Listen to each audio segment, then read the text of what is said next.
The House will come to order.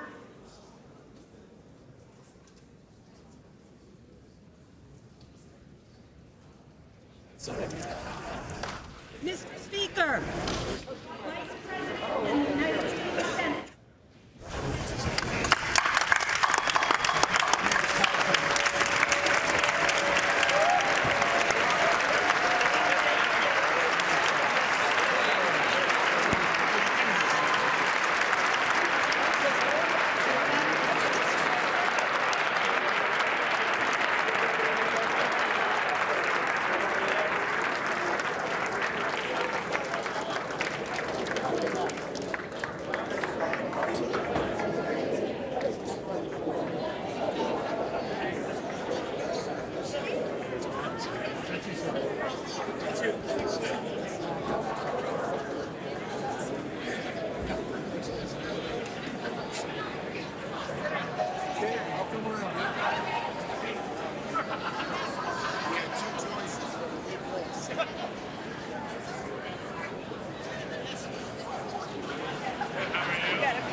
Without masks.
Hey,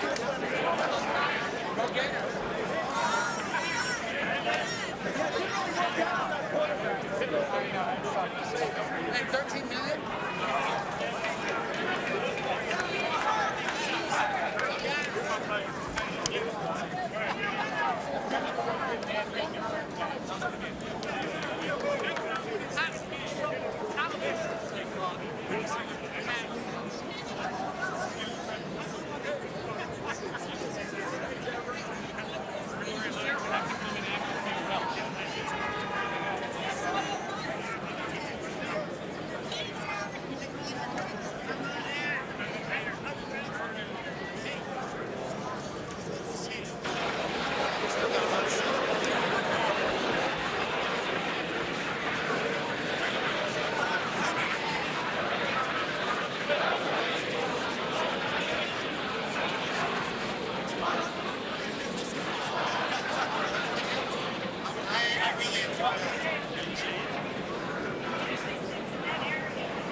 Hi. Nancy, Yeah, no, South Carolina. Yep, I know exactly who you guys are. Great state, New Hampshire. Great state, New Hampshire. So you took it after all. How are you? Where's our great state? Not just any old state.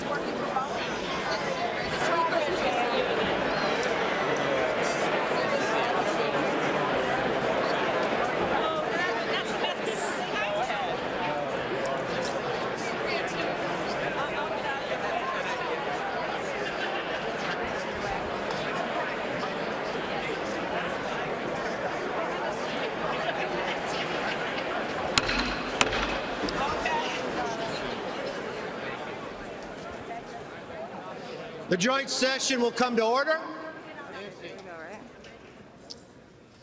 The chair appoints as members of the committee on the part of the House to escort the President of the United States into the chamber: the gentleman from Louisiana, Mr. Scalise; the gentleman from Minnesota, Mr. Emmer; the gentlewoman from New York, Mrs. Stefanik; the gentleman from North Carolina, Mr. Hudson; the gentleman from Alabama, Mr. Palmer; the gentleman from Louisiana, Mr. Johnson; the gentlewoman from Oregon, Mrs. Chavez DeRemer; the gentlewoman from Virginia, Mrs. Kiggins; the gentleman from New York, Mr. Jeffries; the gentlewoman from Massachusetts, Ms. Clark; the gentleman from California, Mr. Aguilar; the gentleman from California, Mr. Liu; the gentlewoman from Washington, Del Bene; the gentleman from South Carolina, Mr. Clyburn; the gentleman from Colorado, Mr. Neguse; and the gentlewoman from California,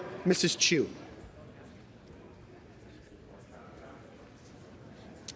The President of the Senate, at the direction of that body, appoints the following senators as members of the committee on the part of the Senate to escort the President of the United States into the House chamber: the Senator from New York, Mr. Schumer; the Senator from Illinois, Mr. Durbin; the Senator from Washington, Ms. Murray; the Senator from Michigan, Ms. Stapadow; the Senator from Minnesota, Ms. Klobuchar;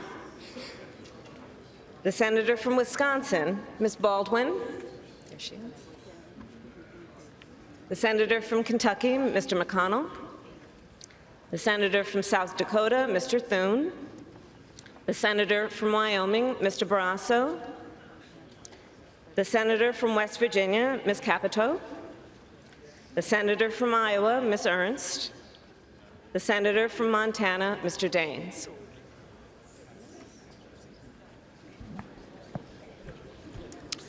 The members of the escort committee will exit the chamber through the lobby doors.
Corps.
Mr. Speaker, the Chief Justice and Associate Justices of the Supreme Court.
Mr. Speaker, the President's Cabinet.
Looking forward to it.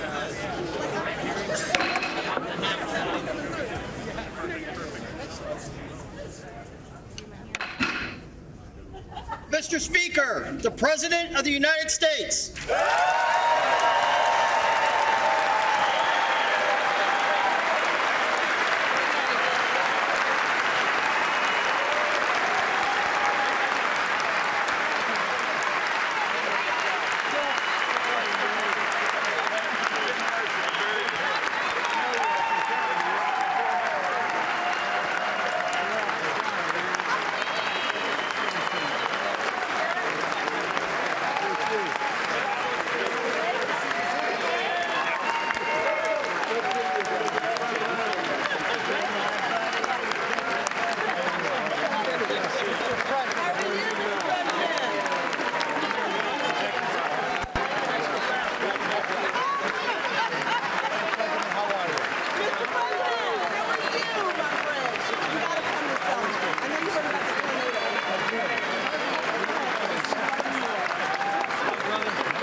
hello.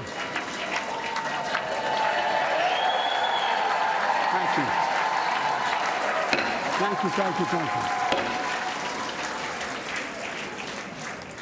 Members of Congress, I have the high privilege and the distinct honor to present to you the President of the United States.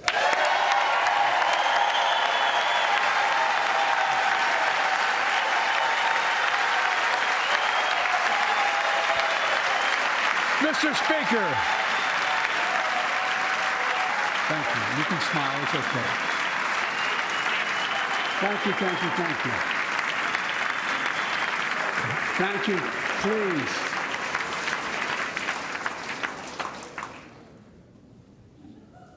Mr. Speaker, Madam Vice President, our First Lady and Second Gentleman, good to see you guys up there.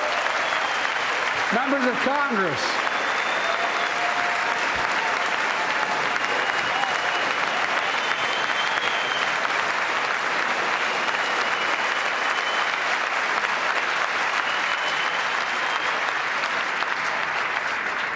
by the way, Chief Justice, I may need a court order. She gets to go to the game tomorrow, next week. I have to stay home. Got to work something out here. Members of the Cabinet, leaders of our military, Chief Justice, Associate Justice, and retired Justice of the Supreme Court, and to you, my fellow Americans. You know, I start tonight by congratulating the 118th Congress and the new Speaker of the House, Kevin McCarthy.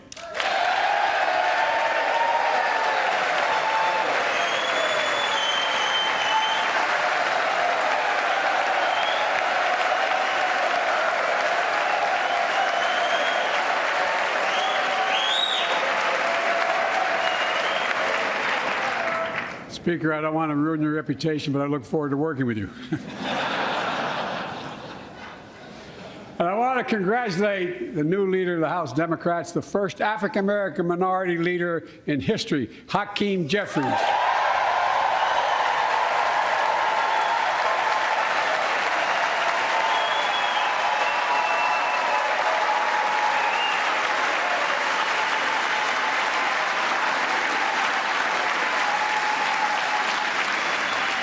He won in spite of the fact I campaigned for him. Congratulations to the longest-serving leader in the history of the United States Senate, Mitch McConnell. Where are you, Mitch?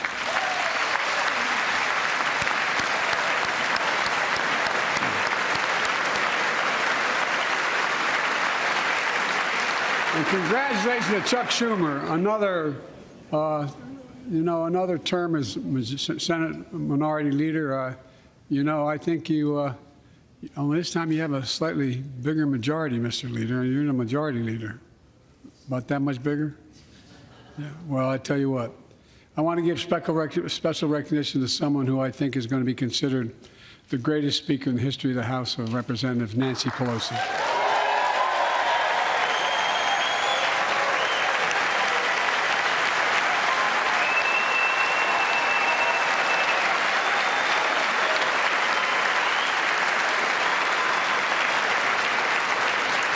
Folks, the story of America is a story of progress and resilience, of always moving forward, of never, ever giving up. It's a story unique among all nations. We're the only country that has emerged from every crisis we've ever entered stronger than we got into it.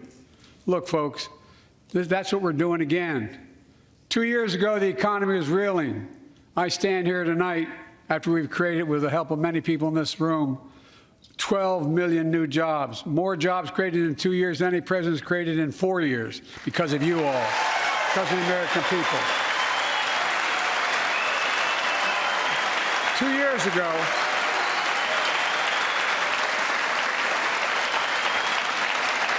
and 2 years ago, COVID had shut down, our businesses were closed, our schools were robbed of so much, and today, COVID no longer controls our lives. And 2 years ago, democracy faced its greatest threats in civil war. And today, though bruised, our democracy remains unbowed and unbroken.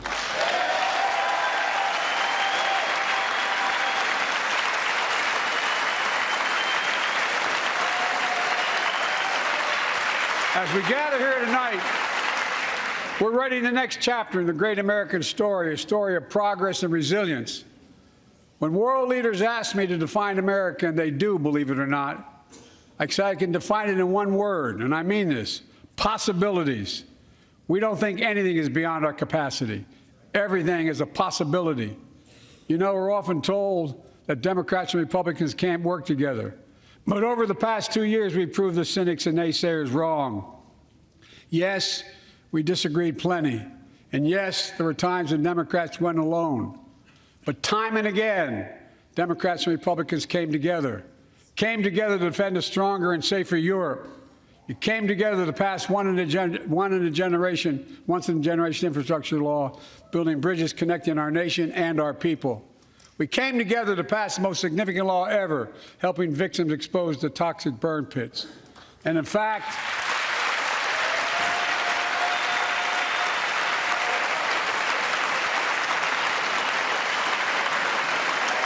it was important.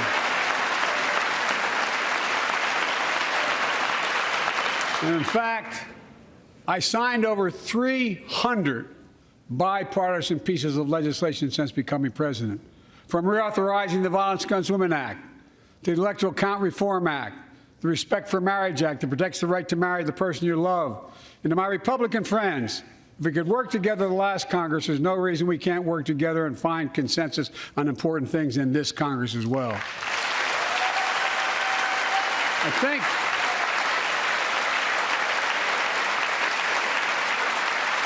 folks,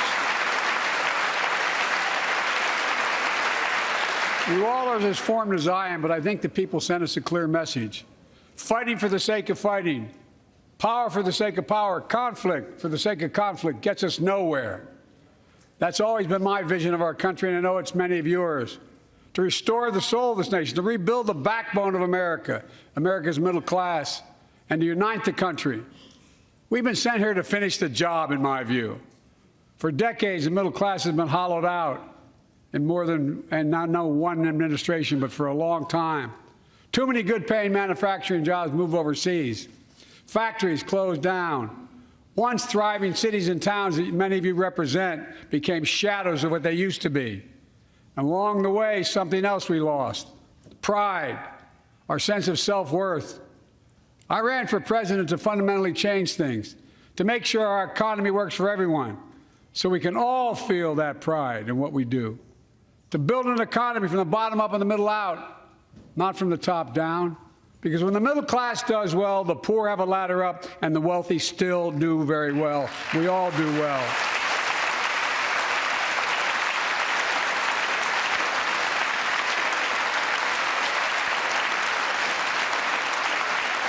I know a lot of you always kid me for always quoting my dad, but my dad used to say, "Joey, a job's about a lot more than a paycheck." He really would say this. It's about a lot more than a paycheck. It's about your dignity. It's about respect. It's about being able to look your kid in the eye and say, "Honey, it's going to be okay," and mean it. Well, folks, so let's look at the results. We're not finished yet by any stretch of the imagination, but unemployment rate is at 3.4%, a 50-year low. A near record unemployment. Near record unemployment for Black and Hispanic workers. We've already created, with your help, 800,000 good-paying manufacturing jobs, the fastest growth in 40 years. And where is it written? Where is it written that America can't lead the world in manufacturing? And I don't know where that's written. For too many decades, we imported projects and exported jobs. Now, thanks to what you've all done, we're exporting American products and creating American jobs. Folks, inflation has been a global problem because the pandemic disrupted our supply chains, and Putin's unfair and brutal war in Ukraine disrupted energy supplies as well as food supplies, blocking all that grain in Ukraine. But we're better positioned than any country on earth right now. But we have more to do. But here at home, inflation is coming down. Here at home, gas prices are down $1.50 from their peak. Food inflation is coming down, not fast enough, but coming down. Inflation has fallen every month for the last 6 months, while take-home pay has gone up. Additionally, over the last 2 years, a record 10 million Americans applied to start new businesses. 10 million. And by the way,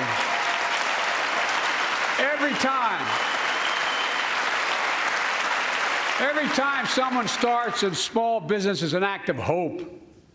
And Madam Vice President, I want to thank you for leading that effort to ensure that small businesses have access to capital and the historic laws we enacted that are going to just come into being. Standing here last year, I shared with you a story of American genius and possibilities. Semiconductors, small computer chips the size of a fingerprint that power everything from cell phones to automobiles and so much more. These chips were invented in America. Let's get that straight. They were invented in America. We used to make 40% of the world's chips. In the last several decades, we lost our edge. We're down to only producing 10%. We all saw what happened during the pandemic when chip factories shut down overseas. Today's automobiles need 3,000 chips, each of those automobiles. But American automobiles couldn't make enough cars because there weren't enough chips. Car prices went up, people got laid off, so did everything from refrigerators to cell phones. We can never let that happen again. That's why we came together to pass the Bipartisan Chips and Science Act.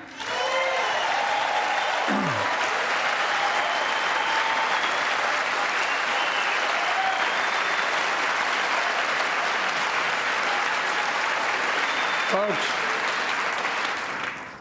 I know I've been criticized for saying this, but I'm not changing my view. We're going to make sure the supply chain for America begins in America. The supply chain begins in America. We've already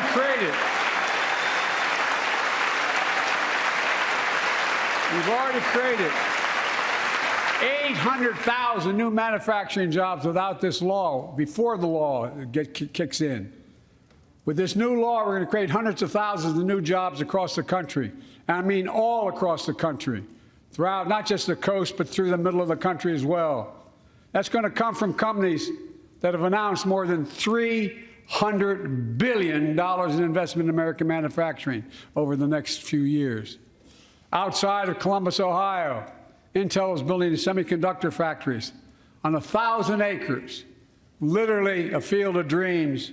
It's going to create 10,000 jobs, that one investment, 7,000 construction jobs, 3,000 jobs in those factories once they're finished. They call them factories. Jobs paying an average of $130,000 a year, and many do not require a college degree.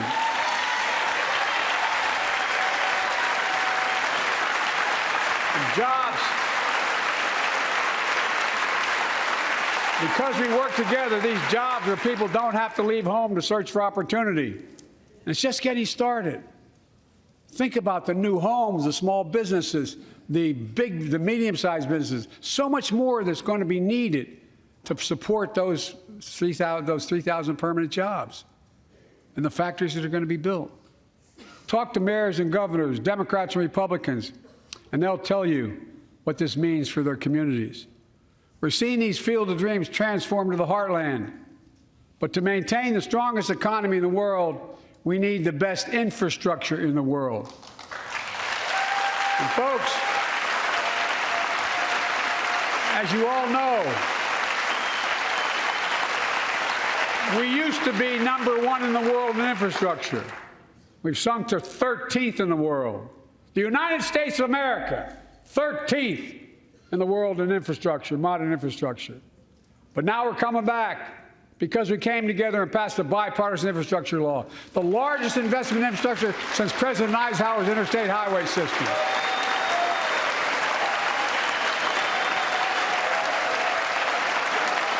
And folks, already we've funded over 20,000 projects, including major airports from Boston to Atlanta to Portland, Projects that are going to put thousands of people to work rebuilding our highways, our bridges, our railroads, our tunnels, ports, airports, clean water, high-speed internet, all across America. Urban, rural, tribal. And folks, we're just getting started. We're just getting started. And I mean it sincerely. I want to thank my Republican friends who voted for the law, and my Republican friends who voted against it as well. But I still get asked to fund the projects in those districts as well. But don't worry.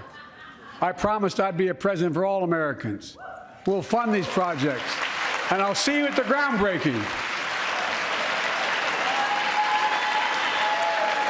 Look, this law will further unite all of America. Projects like Brent Spence Bridge in Kentucky over the Ohio River, built 60 years ago, badly needed repairs, one of the nation's most congested freight routes, carrying $2 billion worth of freight every single day across the Ohio River. And folks, I've been talking about fixing it for decades, but we're really finally going to get it done. Yes. I went there last month with Democrats and Republicans, and from both states, to deliver a commitment of $1.6 billion for this project.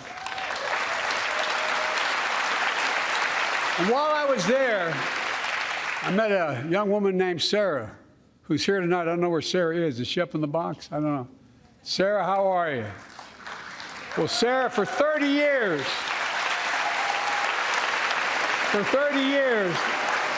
I learned, she told me she'd been a proud member of the Iron Workers Local 44, known as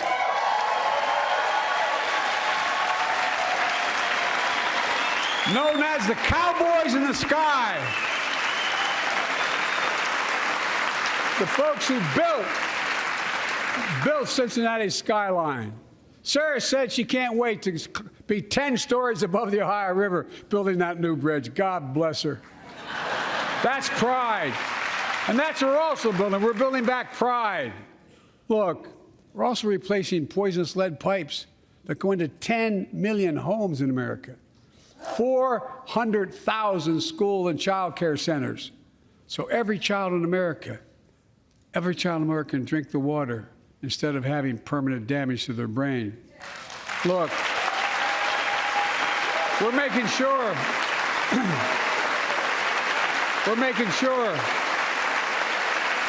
that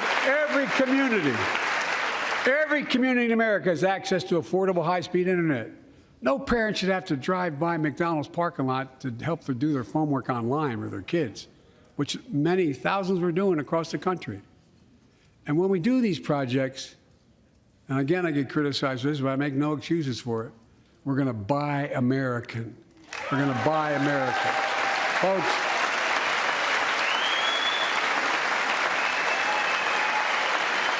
and it's totally consistent with international trade rules. Buy America has been the law since 1933, but for too long, past administrations, Democrat and Republican, have fought to get around it. Not anymore. Tonight, I'm announcing new standards that require all construction materials used in federal infrastructure projects to be made in America. Made in America. I mean it.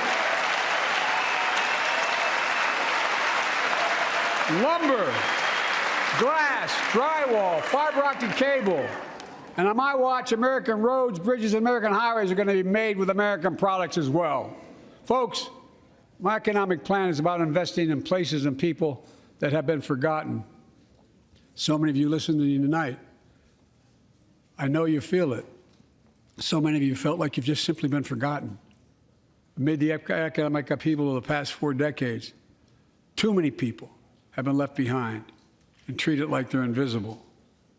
Maybe that's you watching from home. Remember the jobs that went away. You remember them, don't you? The folks at home remember them.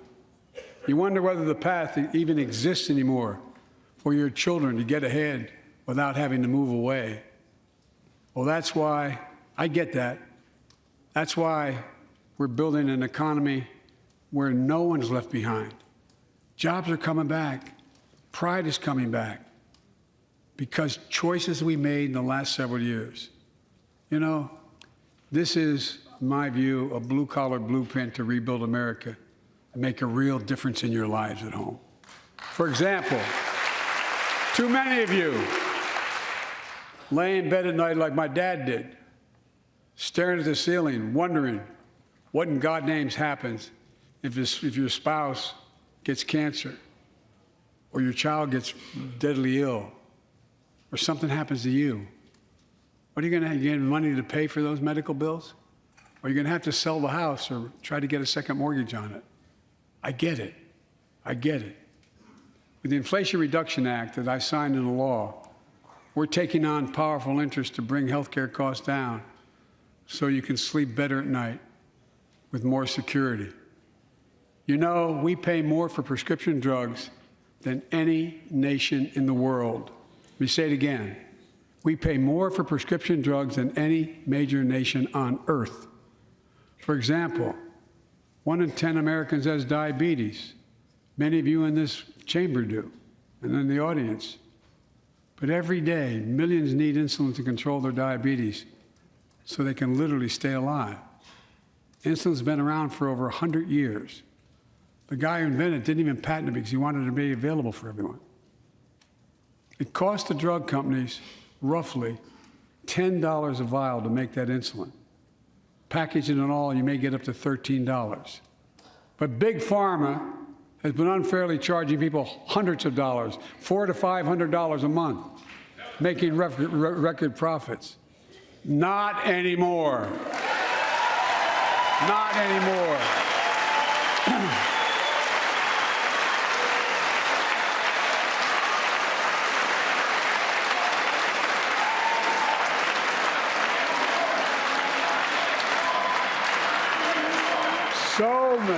So many things that we did are only now coming to fruition.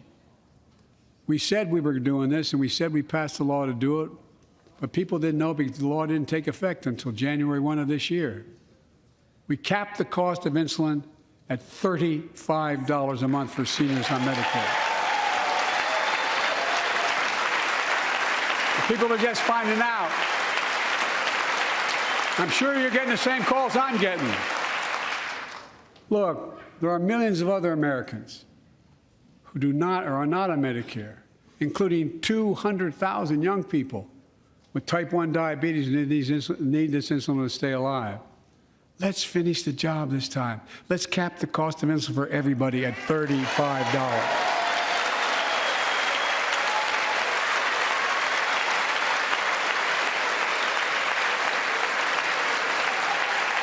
Folks, and Big Pharma's still going to do very well, I promise you all. I promise you they're going to do very well.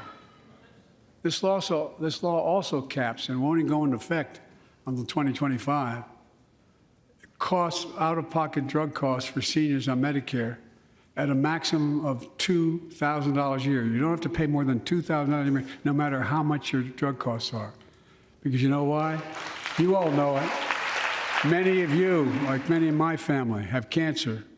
You know the drugs can range from $10,000, $11,000, $14,000, $15,000 for the cancer drugs.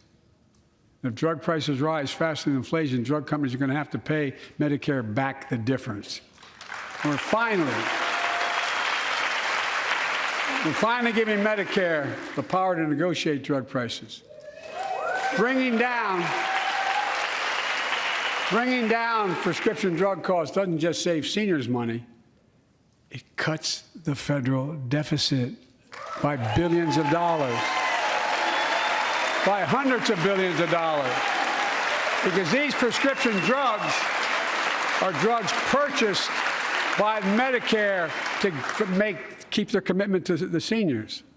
Well, guess what? Instead of paying $400 or $500 a month, you're paying $15. That's a lot of savings for the federal government. And by the way, why wouldn't we want that?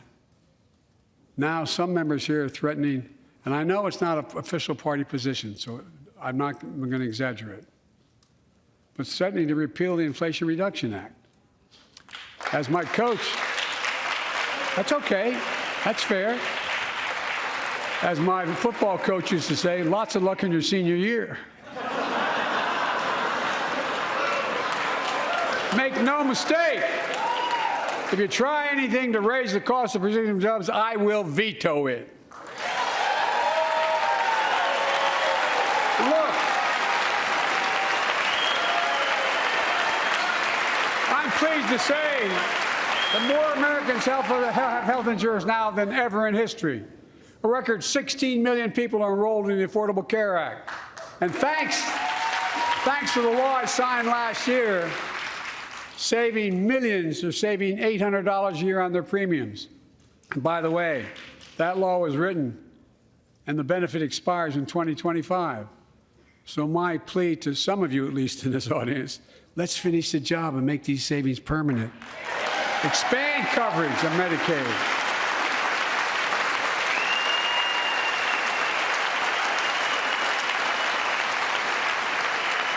Look, the Inflation Reduction Act is also the most significant investment ever in climate change.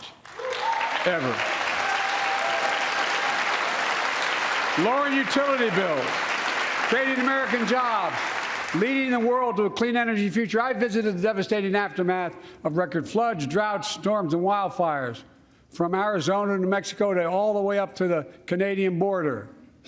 More timber has been burned, as I've observed from helicopters, than the entire state of Missouri. And we don't have global warming? Not a problem. In addition to emergency recovery, from Puerto Rico to Florida to Idaho, we're rebuilding for the long term. New electric grids that are able to weather major storms and not prevent those forest fires. Roads and water systems withstand the next big flood. Clean energy to cut pollution and create jobs in communities often left behind. We're going to build 500,000 electric vehicle charging stations installed across the country by tens of thousands of IBEW workers. And we're helping families save more than $1,000 a year with tax credits to purchase electric vehicles and efficient appliances, energy-efficient appliances. Historic conservation efforts to be responsible stewards of our land. Let's face reality. The climate crisis doesn't care if you're in a red or blue state. It's an existential threat. We have an obligation, not to ourselves, but to our children and grandchildren, to confront it. I'm proud of how America, at last, is stepping up to the challenge. We're still going to need oil and gas for a while. But guess what? No, we do. But there's so much more to do. We got to finish the job. And we pay for these investments in our future by finally making the wealthiest and biggest corporations begin to pay their fair share. Just begin.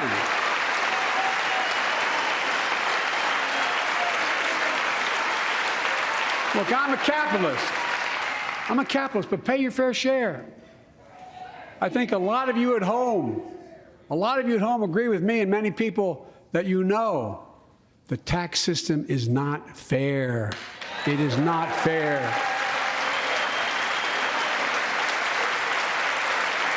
Look, the idea that in 2020, 55 of the largest corporations in America, the Fortune 500, made $40 billion in profits and paid zero in federal taxes? Zero? Folks, it's simply not fair. But now, because of the law I signed, billion-dollar companies have to pay a minimum of 15%. God love them. 15%. That's less than a nurse pays.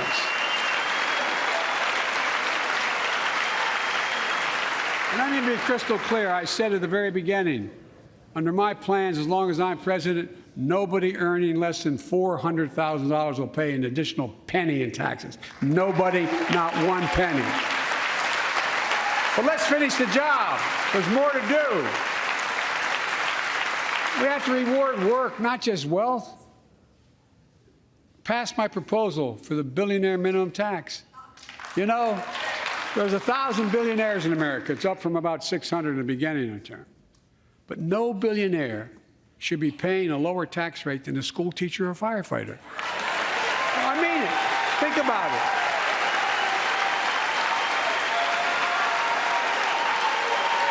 I mean, look.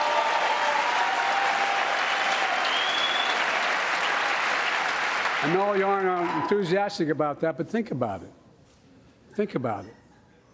Have you noticed Big Oil just reported its profits, record profits? Last year they made $200 billion in the midst of a global energy crisis. I think it's outrageous. Why?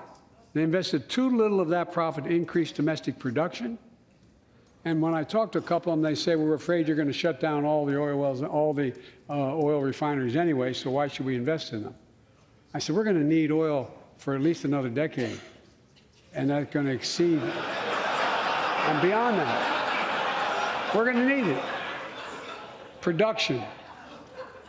If they had, in fact, invested in the production to keep gas prices down, instead, they used the record profits to buy back their own stock, rewarding their CEOs and shareholders. Corporations ought to do the right thing.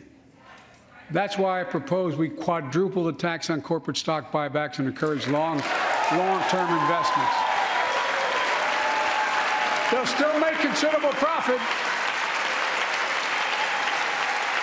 Let's finish the job and close the loophole to allow very wealthy to avoid paying their taxes. Instead of cutting the number of audits for wealthy taxpayers, I just signed a law to reduce the deficit by $114 billion by cracking down on wealthy tax cheats. That's being fiscally responsible.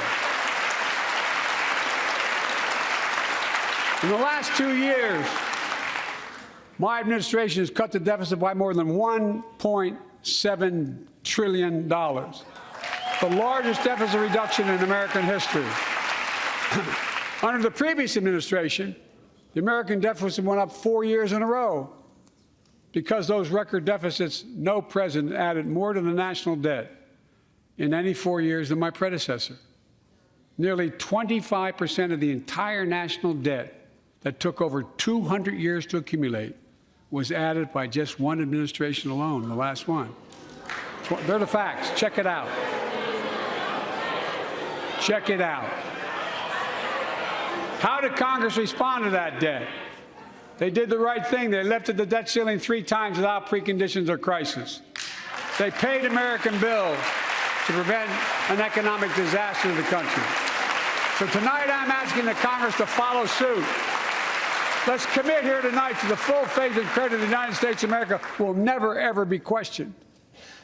So some of my Republican friends want to take the economy hostage. I get it, unless I agree to their economic plans. All of you at home should know what those plans are. Instead of making the wealthy pay their fair share, some Republicans want Medicare and Social Security to sunset. I'm not saying it's a majority. Let me give you, anybody who doubts it, contact my office. I'll give you a copy. I'll give you a copy of the proposal. That means Congress doesn't vote. Well, I'm glad to see you. No, I tell you, I enjoy conversion. You know, it means if Congress doesn't keep the programs the way they are, they'd go away. Other Republicans say, I'm not saying it's a majority of you. I don't even think it's even a significant, but it's being proposed by individuals. I'm not politely not naming them, but it's being proposed by some of you. Look, folks, the idea is that we're not going to be moved into being threatened to default on the debt if we don't respond.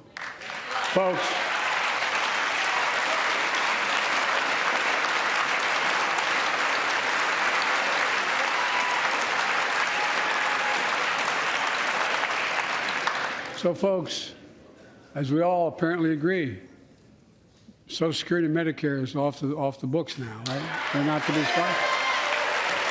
All right. I'm ready.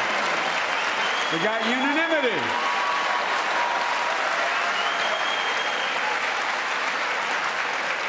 Social Security and Medicare are a lifeline for millions of seniors. Americans have to pay into them from the very first paycheck they started. So tonight, let's all agree, and we apparently are, let's stand up for seniors.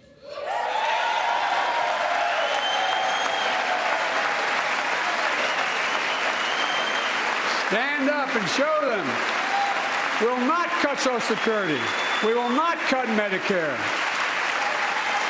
Those benefits belong to the American people. They earned it. And if anyone tries to cut Social Security, which apparently no one's going to do, and if anyone tries to cut Medicare, I'll stop them. I'll veto it.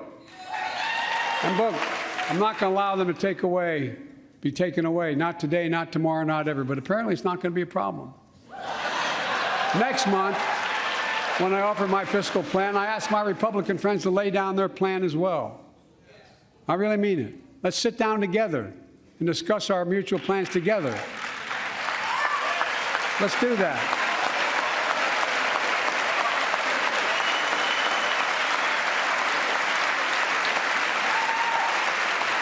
I can tell you, the plan I'm going to show you is going to cut the deficit by another $2 trillion. And it won't cut a single bit of Medicare or Social Security. In fact, we're going to extend the Medicare Trust Fund at least 2 decades, because that's going to be the next argument. How do we keep it solvent, right? Well, we'll not raise tax on anyone making under 400 grand, but we'll pay for it the way we talked about tonight, by making sure that the wealthy and big corporations pay their fair share. Look. Here's the deal. They aren't just taking advantage of the tax code. They're taking advantage of you, the American consumer. Here's my message to all of you out there. I have your back. We're already preventing Americans from receiving surprise medical bills, stopping $1 billion surprise bills per month so far. We're protecting seniors' life savings by cracking down on nursing homes that commit fraud, endanger patient safety, prescribe drugs that are not needed. Millions of Americans can now save thousands of dollars because they can finally get a hearing aid over the counter without a prescription. Look,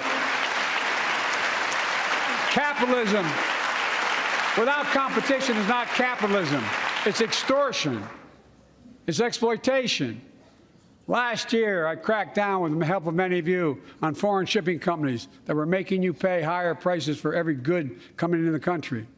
I signed a bipartisan bill that cut shipping costs by 90%, helping American farmers, businessmen, and consumers. Let's finish the job.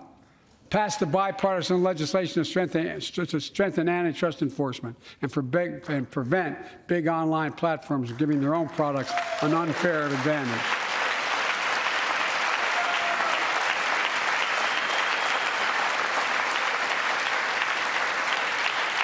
My administration is also taking on junk fees, those hidden surcharges too many companies use to make you pay more. For example, we're making airlines show you the full ticket price up front, refund your money if your flight is canceled or delayed. We've reduced exorbitant bank overdrafts by saving consumers more than $1 billion a year. We're cutting credit card late fees by 75%, from $30 to $8. Look, junk fees may not matter to the very wealthy, but they matter to most other folks in homes like the one I grew up in, like many of you did. They add up to hundreds of dollars a month. They make it harder for you to pay your bills or afford that family trip. I know how unfair it feels when a company overcharges you and gets away with it. Not anymore. We've written a bill to stop it all. It's called the Junk Fee Prevention Act. We're going to ban surprise resort fees that hotels charge on your bill. Those fees can cost you up to $90 a night at hotels that aren't even resorts. The idea that cable, internet, and cell phone companies can charge you $200 or more if you decide to switch to another provider. Give me a break.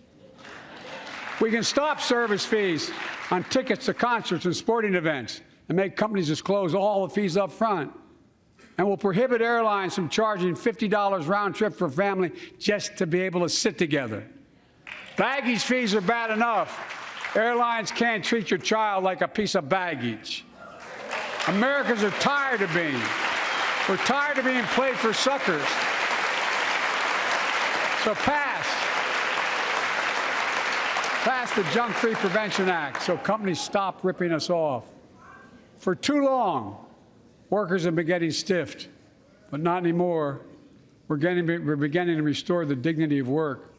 For example, I should have known this, but I didn't until 2 years ago. 30 million workers have to sign non-compete agreements with the jobs they take. 30 million.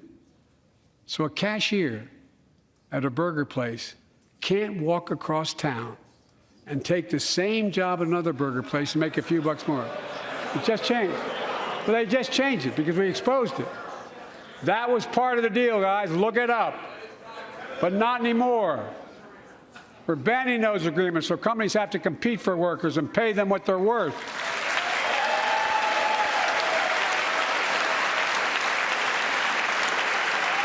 And I must tell you,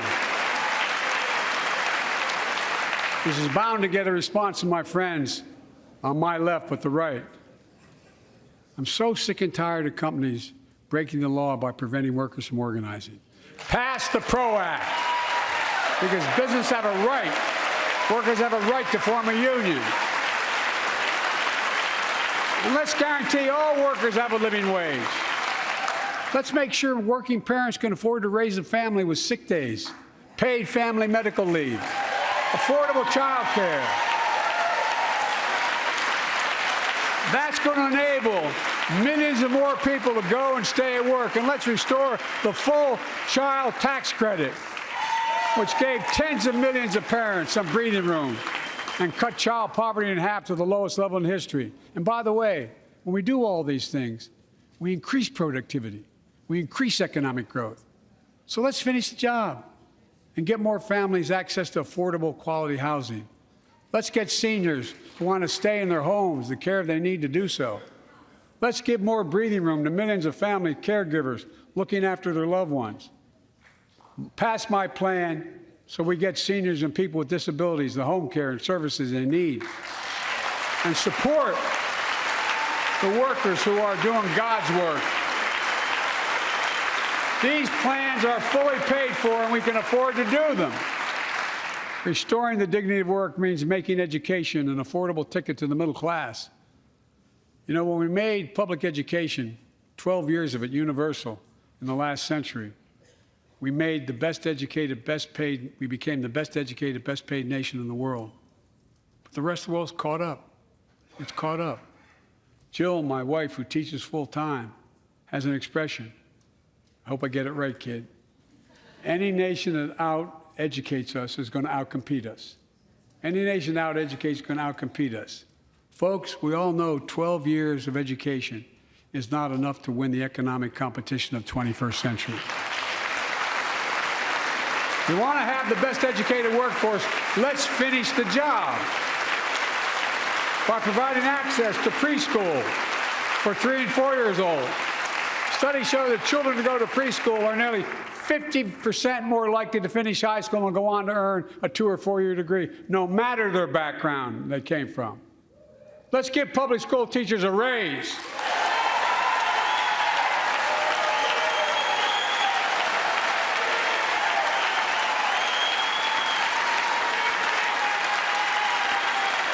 We're making progress by reducing student debt, increasing Pell Grants for working and middle-class families.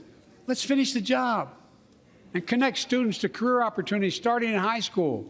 Provide access to 2 years of community college, the best career training in America in addition to being a pathway to a 4-year degree. Let's offer every American a path to a good career, whether they go to college or not. And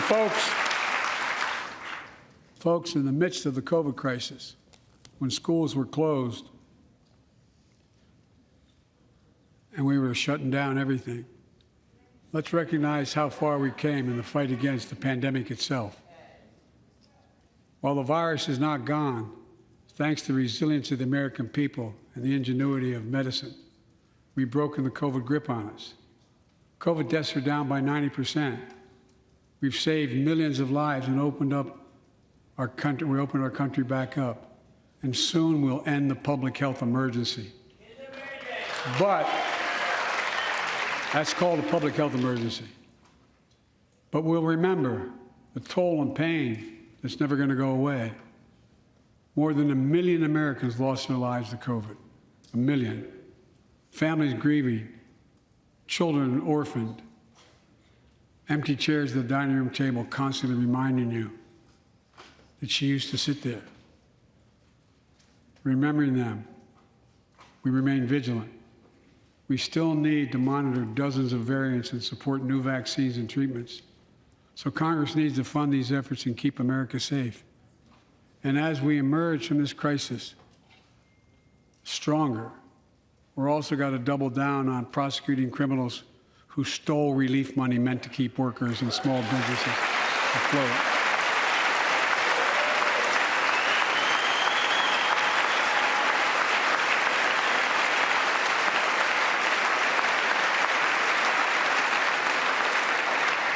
Before I came to office, you remember, during that campaign, the big issue was about inspector generals who would protect taxpayers' dollars who were sidelined. They were fired. Many people said we don't need them. And fraud became rampant. Last year, I told you the watchdogs are back. Since then, we've recovered billions of taxpayers' dollars. Now let's triple the anti-fraud strike force going after these criminals, double the statute of limitations on these crimes, and crack down on identity fraud by criminal syndicates stealing billions of dollars from the American people.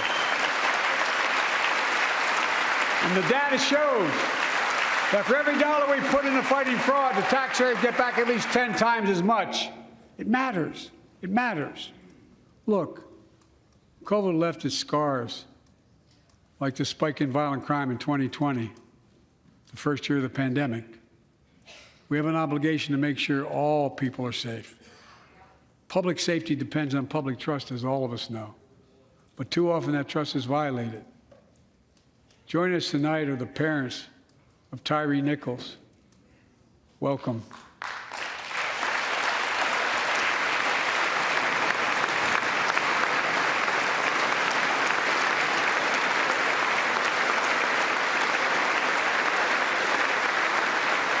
We had to bury Tyree last week. As many of you personally know, there's no words to describe the heartache or grief of losing a child. But imagine if you lost that child at the hands of the law. Imagine having to worry whether your son or daughter came home from walking down the street, or playing in the park, or just driving a car. Most of us in here have never had to have the talk that brown and black parents have had to have with their children. Bo, Hunter, Ashley, my children, I never had to have the talk with them. I never had to tell them if a police officer pulls you over, turn your interior lights on right away. Don't reach for your license. Keep your hands on the steering wheel. Imagine having to worry like that every single time your kid got in a car. Here's what Tyree's mother shared with me when I spoke to her. When I asked her how she finds the courage to carry on and speak out. With the faith of God, she said her son was, quote, a beautiful soul, and something good will come of this. Imagine how much courage and care that takes. It's up to us, to all of us. We all want the same thing. Neighborhoods free of violence. Law enforcement who earns the community's trust. Just as every cop, when they pin on that badge in the morning, has a right to be able to go home at night, so does everybody else out there. Our children have a right to come home safely. Equal protection under the law is a covenant we have with each other in America. We know police officers put their lives on the line every single night and day. And we know we ask them in many cases to do too much, to be counselors, social workers, psychologists, responding to drug overdoses, mental health crises, and so much more. In one sense, we ask much too much of them. I know most cops and their families are good, decent, honorable people, the vast majority. But they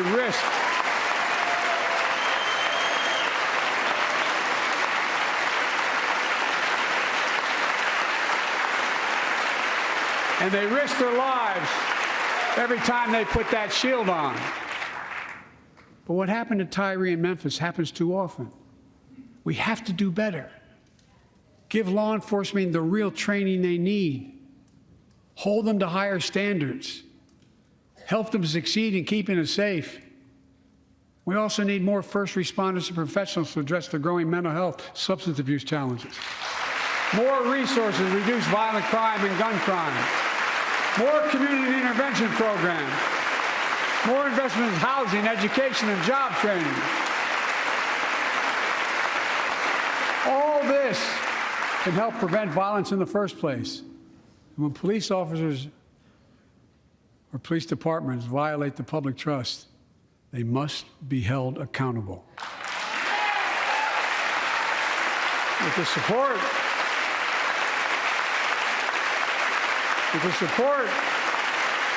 of the families of victims, civil rights groups, and law enforcement, I signed an executive order for all federal officers, banning chokeholds, restricting no-knock warrants, and other key elements of the George Floyd Act. Let's commit ourselves to make the words of Tyler's mom true. Something good must come from this. Something good. And all of us,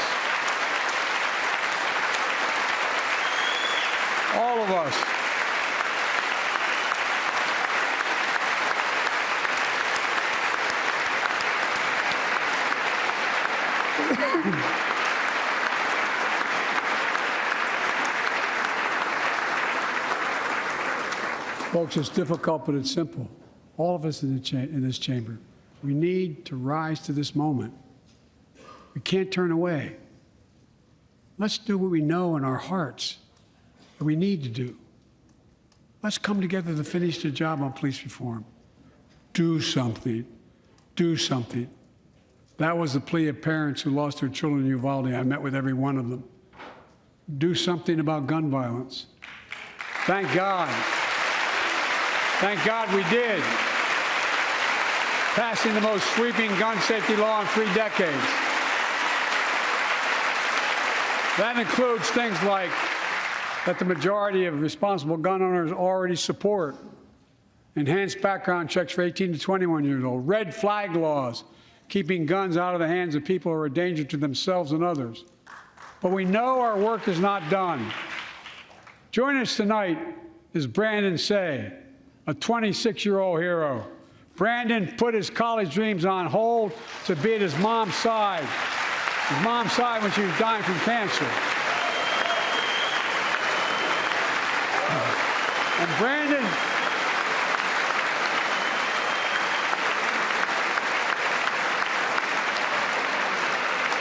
now works at the dance studio started by his grandparents. And 2 weeks ago, during the Lunar New Year celebrations, he heard the studio door close, and he saw a man standing there pointing a semi-automatic pistol at him. He thought he was going to die, but he thought about the people inside. And in that instant, he found the courage to act and wrestle the semi-automatic pistol away from the gunman who had already killed 11 people in another dance studio. 11. He saved lives. It's time we do the same. Ban assault weapons now. Ban them now. Once and for all.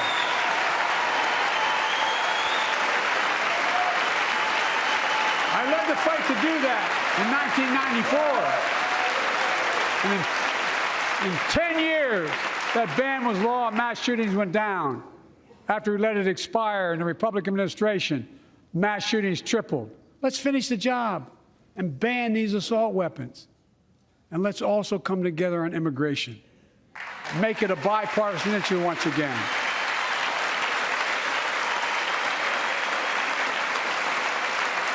We know we now have a record number of personnel working to secure the border, arresting 8,000 human smugglers, seizing over 23,000 pounds of fentanyl in just the last several months.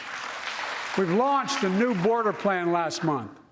Unlawful migration from Cuba, Haiti, Nicaragua, and Venezuela has come down 97% as a consequence of that. But American border problems won't be fixed until Congress acts. If we don't pass my comprehensive immigration reform, at least pass my plan to provide the equipment and officers to secure the border.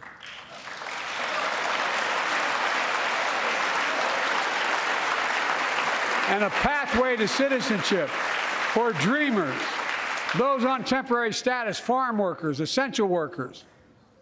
Here in the People's House, it's our duty to protect all the people's rights and freedoms. Congress must restore the right and the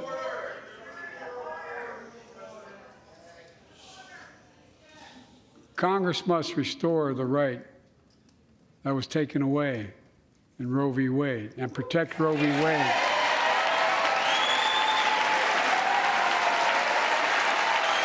Give every woman a constitutional right. The Vice President and I are doing everything to protect access to reproductive health care and safeguard patient safety. But already more than a dozen states are enforcing extreme abortion bans. Make no mistake about it. If Congress passes a national ban, I will veto it. But let's also pass the Bipartisan Equality Act to ensure LGBTQ Americans, especially transgender young people, can live with safety and dignity. Our strength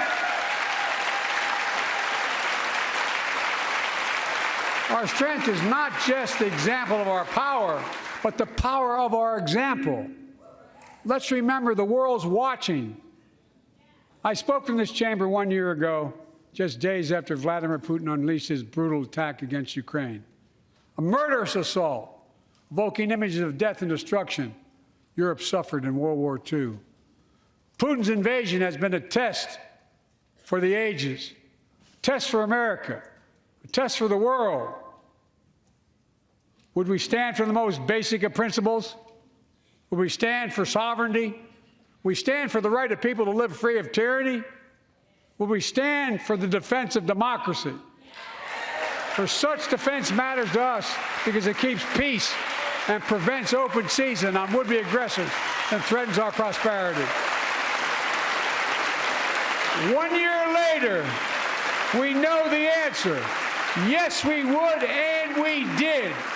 We did.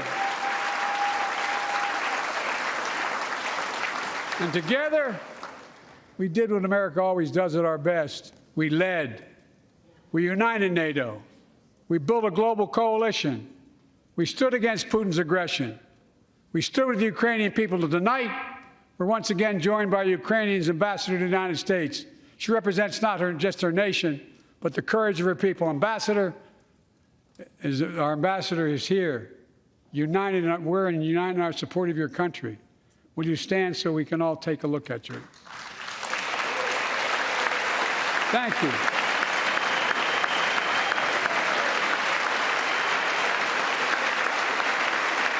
Because we're going to stand with you as long as it takes.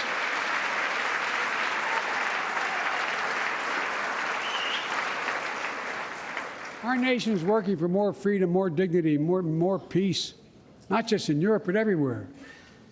Before I came to office, the story was about how the People's Republic of China was increasing its power and America was failing in the world. Not anymore. We made clear, and I made clear in my personal conversations, which have been many, with President Xi, that we seek competition, not conflict. But I will make no apologies that we're investing to make America stronger, investing in American innovation and industries that will define the future that China intends to be dominating, investing in our alliances and working with our allies to protect advanced technologies so they will not be used against us, modernizing our military to safeguard stability and deter aggression. Today, we're in the strongest position in decades to compete with China or anyone else in the world. Anyone else in the world. And I'm committed.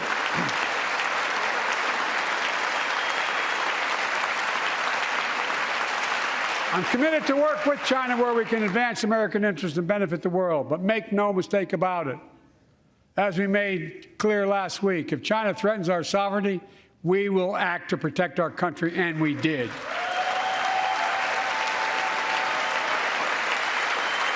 Look, let's be clear. Winning the competition should unite all of us. We face serious challenges across the world. But in the past 2 years, democracies have become stronger, not weaker.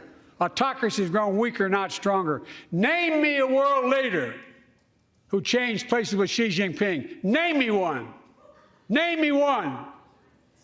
America's rallying the world to meet those challenges, from climate to global health, to food insecurity, to terrorism, to territorial aggression.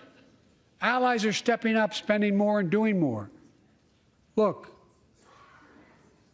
the bridges we're forming between partners in the Pacific and those in the Atlantic, and those who bet against America are learning how wrong they are.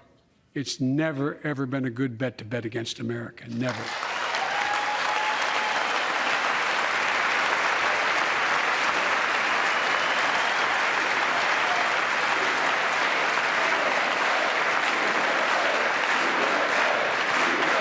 Well,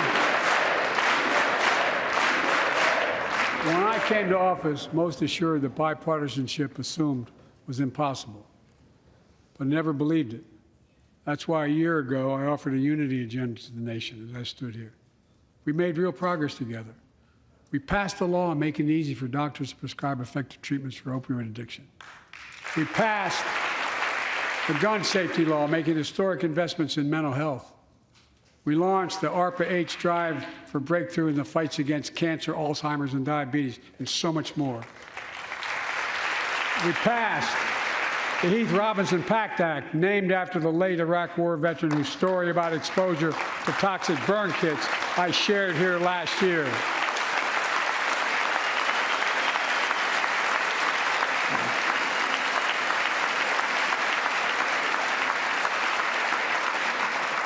I understand something about those burn pits, but there's so much more to do. We can do it together.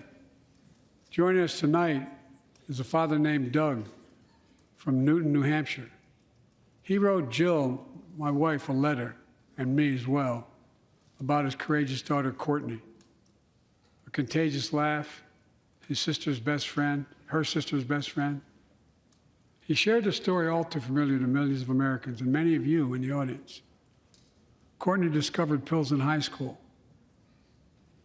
It spiraled into addiction and eventually death from a fentanyl overdose. She was just 20 years old. Describing the last 8 years without her, Doug said, "There's no worse pain." Yet their family has turned pain to purpose, working to end the stigma and change laws. He told us he wants to start a journey toward American recovery. Doug, we're with you. Fentanyl is killing more than 70,000 Americans a year.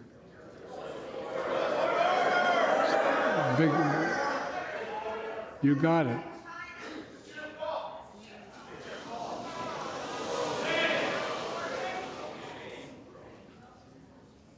So let's launch a major surge to stop fentanyl production and the sale and trafficking, with more drug detection machines, inspection cargo, stop pills and powder at the border. Working with couriers like FedEx to inspect more packages for drugs. Strong penalties to crack down on fentanyl trafficking. Second, let's do more on mental health, especially for our children. When millions of young people are struggling with bullying, violence, trauma, we give them greater access to mental health care at their schools. We must finally hold social media companies accountable for experimenting they're doing running children for profit. And it's time to pass bipartisan legislation to stop big tech from collecting personal data on our kids and teenagers online, ban targeted advertising to children, and impose stricter limits on the personal data that companies collect on all of us. Third, let's do more to keep this nation's one truly sacred obligation, to equip those we send into harm's way and care for them and their families when they come home. Job training, job placement for veterans and their spouses as they come to return to civilian life. Helping veterans afford the rent, because no one should be homeless in America, especially someone who served the country.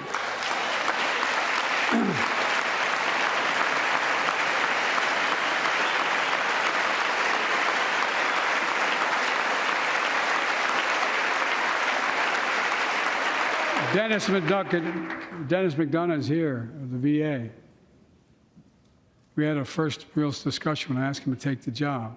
I'm glad he did. We were losing up to 25 veterans a day on suicide. Now we're losing 17 a day to the silent scourge of suicide. 17 veterans a day are committing suicide. More than all the people being killed in the wars. Folks, VA is doing everything it can, including expanding mental health screening, proven programs that recruits veterans to help other veterans understand what they're going through, get them the help they need. We got to do more. And fourth, last year, Jill and I reignited the cancer moonshot that I was able to start with President Obama asked me to lead our administration on this issue. Our goal is to cut the cancer death rates at least by 50% in the next 25 years. Turn more cancers from death sentences to treatable diseases. Provide more support for patients and their families. It's personal to so many of us in this audience. Joining us are Morris and Candice, an Irishman and the daughter of immigrants from Panama. They met and fell in love in New York City and got married in the same chapel Jill and I got married in New York City. Kindred spirits. He wrote us a letter about his little daughter, Ava, and I saw her just before I came over. She was just a year old when she was diagnosed with rare kidney disease, cancer. After 26 blood transfusions, 11 rounds of radiation, 8 rounds of chemo, 1 kidney removed, giving a 5% survival rate. He wrote how in the darkest moments he thought, if she goes, I can't stay. Many of you have been through that as well. Jill and I understand that like so many of you. And he read Jill's book describing our family's cancer journey and how we tried to steal moments of joy where we could with Bo. For them, that glimmer of joy was the half smile of their baby girl. It meant everything to them. They never gave up hope. Little Ava never gave up hope. She turns 4 next month. They just found out Ava's beating the odds, is on her way to being cured of cancer. And she's watching from the White House tonight if she's not asleep already. For the lives we can save,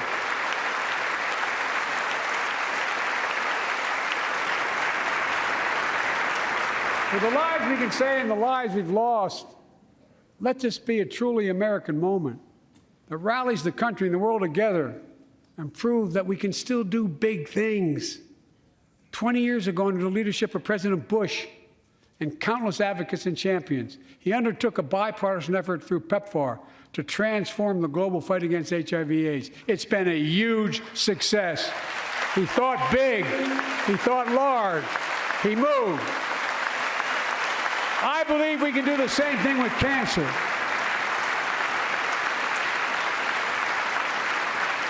Let's end cancer as we know it.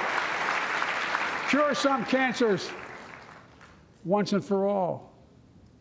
Folks, there's one reason why we've been able to do all of these things. Our democracy itself. It's the most fundamental thing of all. With democracy, everything's possible. Without it, nothing is. For the last few years, our democracy has been threatened and attacked, put at risk, put to the test in this very room on January the 6th. And then just a few months ago, an unhinged big lie assailed and unleashed a political violence, the home of the then Speaker of the House of Representatives, using the very same language the insurrectionists used as they stalked these halls and chanted on January 6th. Here tonight in this chamber is a man who bears the scars of that brutal attack. but is as tough and as strong and as resilient as they get. My friend Paul Pelosi. Paul, stand up.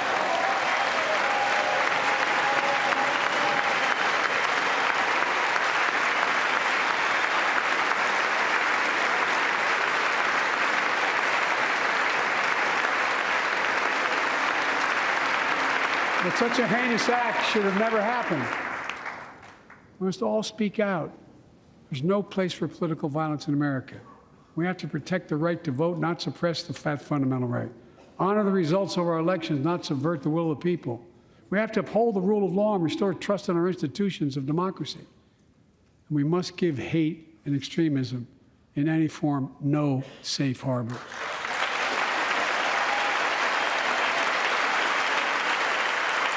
Democracy must not be a partisan issue. It's an American issue. Every generation of Americans has faced a moment where they have been called to protect our democracy, defend it, stand up for it. And this is our moment. My fellow Americans, we meet tonight at an inflection point, one of those moments that only a few generations ever face, where the direction we now take is going to decide the course of this nation for decades to come. We're not bystanders of history. We're not powerless before the forces that confront us. It's within our power of we, the people. We're facing the test of our time. We have to be the nation we've always been at our best, optimistic, hopeful, forward-looking.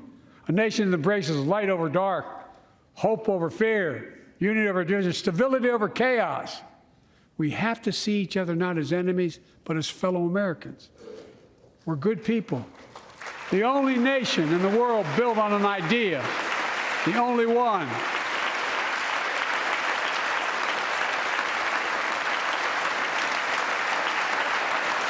Other nations are defined by geography, ethnicity, but we're the only nation based on an idea that all of us, every one of us, is created equal in the image of God. A nation that stands as a beacon of the world.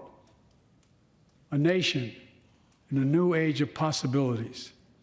So I've come to fulfill my constitutional obligation to report in the State of the Union. And here's my report. Because the soul of this nation is strong, because the backbone of this nation is strong, because the people of this nation are strong, the State of the Union is strong.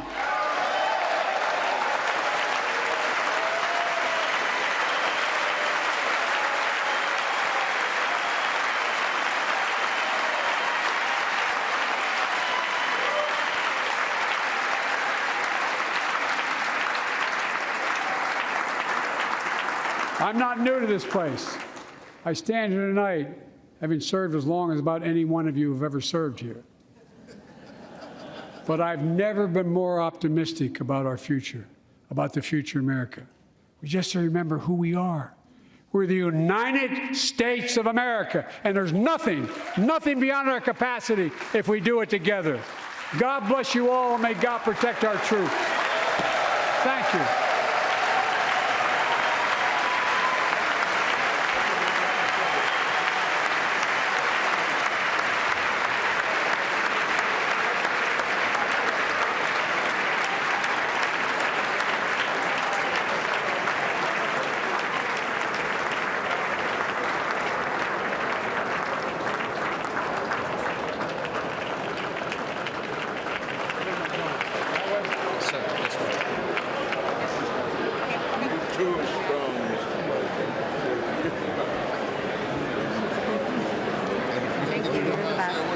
Mr. President, great speech, sir. Thank you.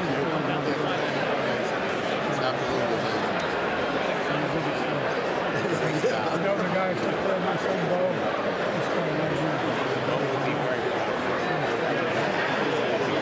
Yes, sir.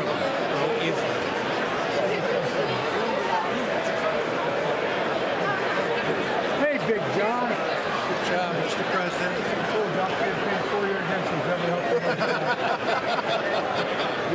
look to me. I mean,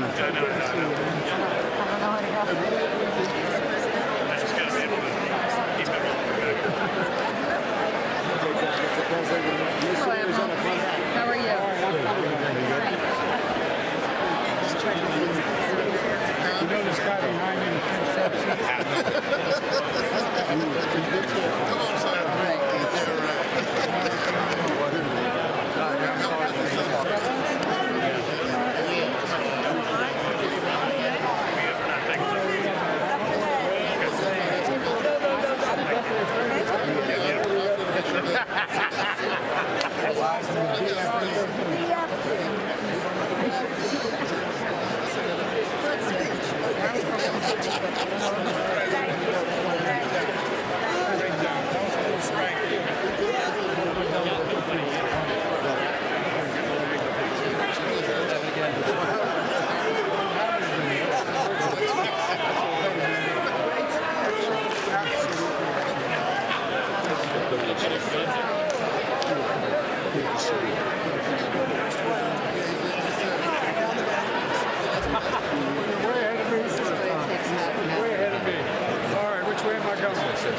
you very much.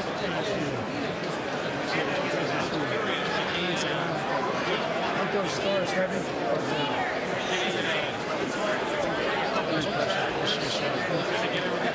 Right, sir.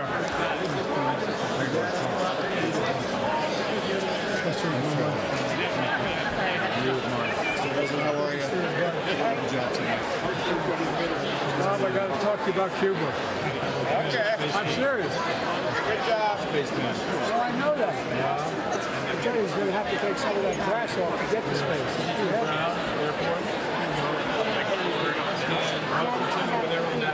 Well, by the way, my household, National Guard first.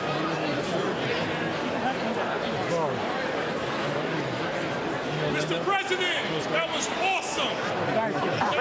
Awesome!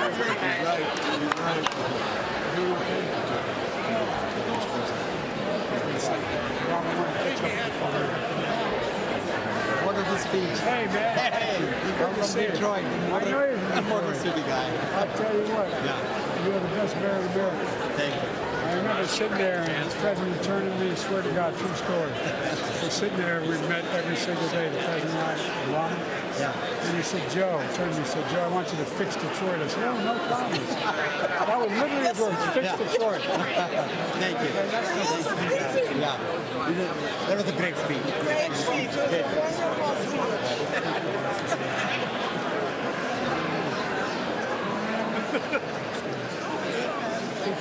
God bless you, Mr. President. Look like you can still play, doesn't it? You're okay? Looks like you can still play. Let me know. You got guns as big as my thigh. Joe, we love you. Memphis needs everything it can get. I know. We got problems. I know you do. I've been talking to you. Wonderful. Great speech. Sorry. Sorry you guys had to sit there. I apologize. Nice to see you, Mr. President.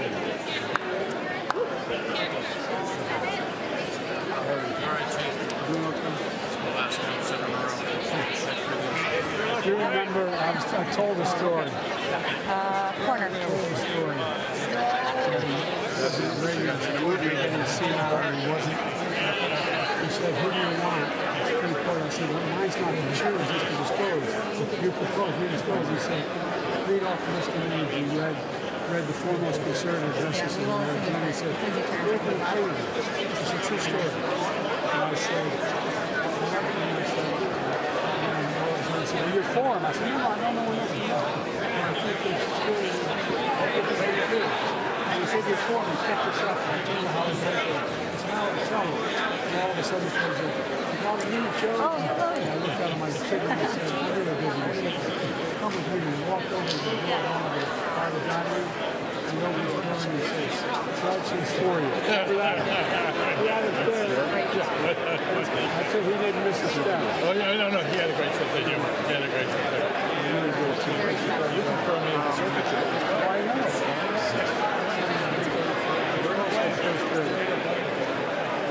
Serious, Mr. President. Thank you for your comments on the day. Yeah, that's right. I know. We have to. 54 of those vehicles, executive vehicles. We got 15. They won't fund it. Thank you, pal. Sorry. Mr. President. Very powerful. Very powerful. I don't know how we're going to do it. We'll try.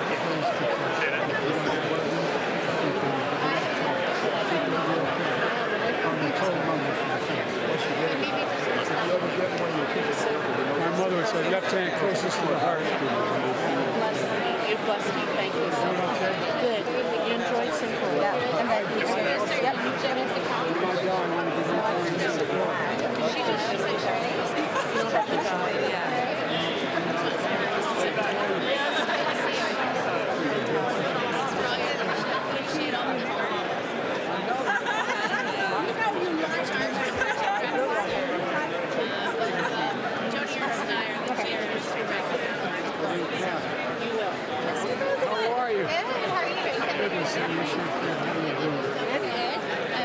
This is Kate Vasquez from New Mexico, and I know you guys have great, and these are our newest members.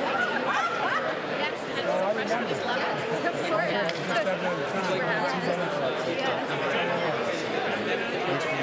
Edmund's great. My youngest went to Brock. Both went to Brock. He's much smaller. Everyone more bigger size. And more so far, so good. Just like great to this one. Thank you. Okay, I'll tell him. No call. A note. You have time to send the note. Okay. All right. I'll tell him. She's the first one who got elected to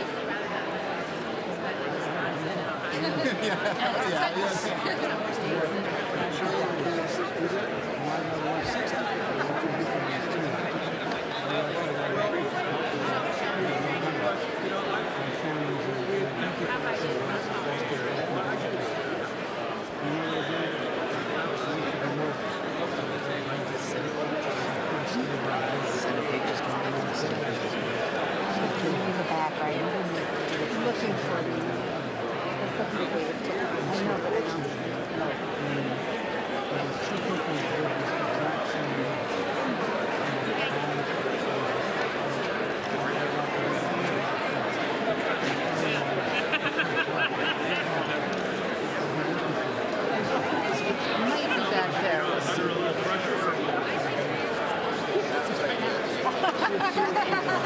tell the president I'm picking out. Yeah, this one has a lot of fun.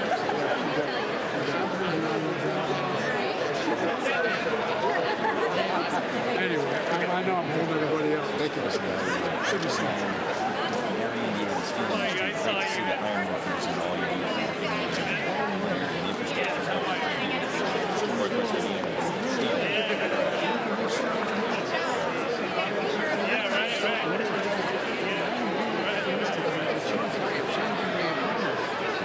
There's a $1 billion project that I can take on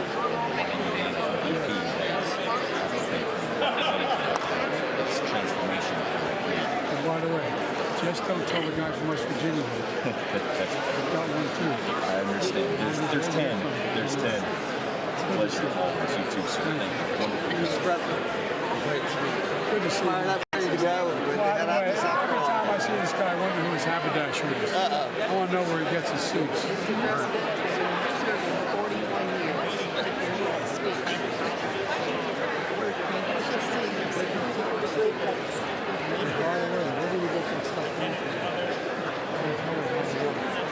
It's gigantic.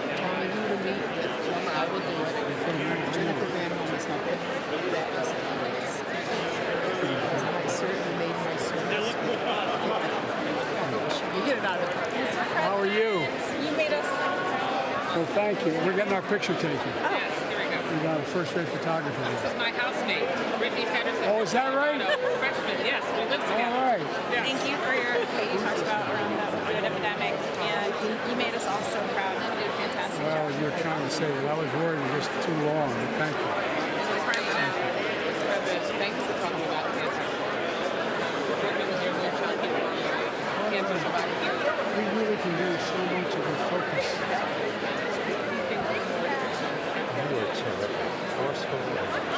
Thank you, Mr. President, for signing the matter. We're going to go from 130,000 prescribers of buprenorphine to 1.8 million. That's hope for the addicted.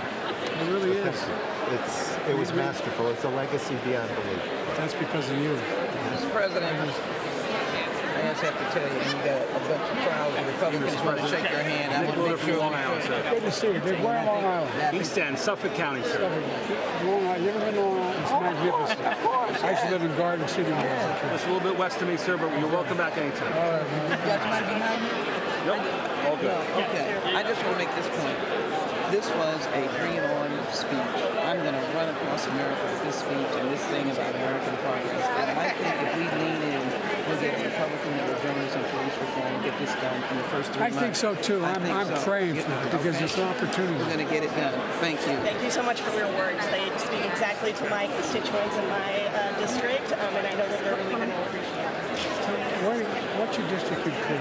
8th District of Colorado, the northeast suburbs of Denver, and goes into Greeley, which is a rural community. I'm just kidding. Big ag. I'm getting this selfie, please. Did I get it? There you go. Oh, I'm did the You're embarrassed. He's trying to make me feel good. She erased it. I really appreciate you taking so much time. That meeting was tremendous. Thank you so much. Thank you. You got it. Thank you for raising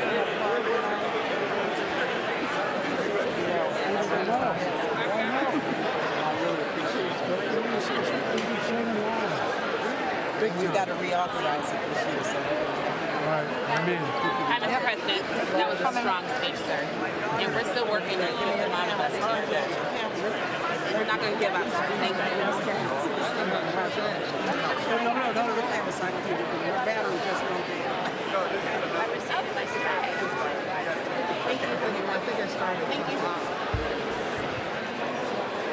Thank you, sir. Thank you. Appreciate it. Mr. President, good to see you again. Absolutely. You called my mom. Yes. She sent you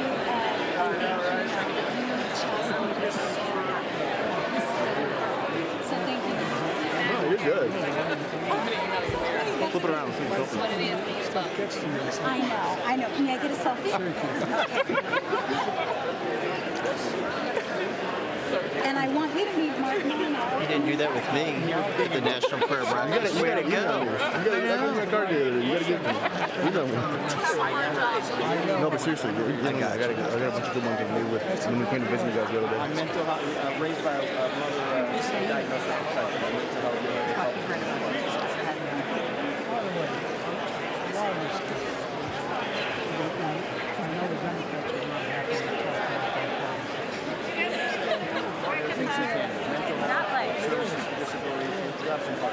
Thank you, Mr. President. Thank you. You're doing a great job. Great job. The freshmen are waiting on you, Mr. President. Oh, yeah. We're so excited. You got us fired up.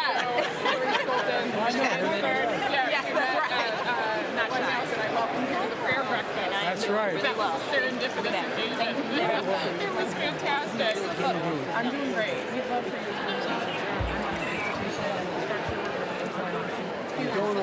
you.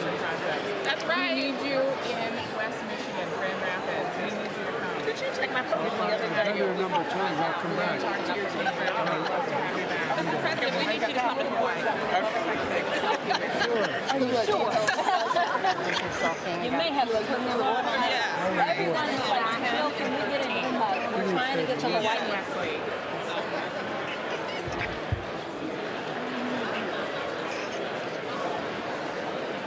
Oh, okay.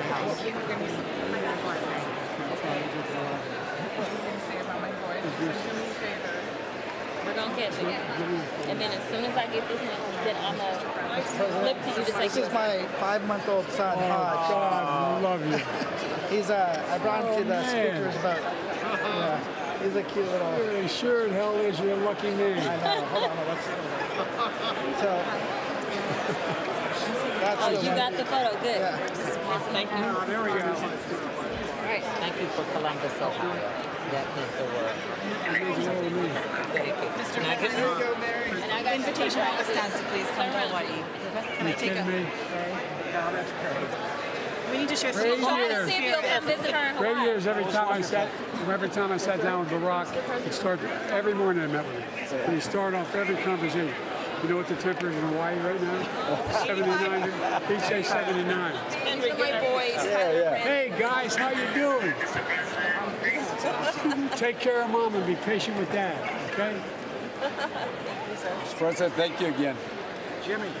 Thank you, sir. I'm holding up the staff. I'm going to get in real trouble. Get out of here. Yep, of course. And I might be the person in the audience that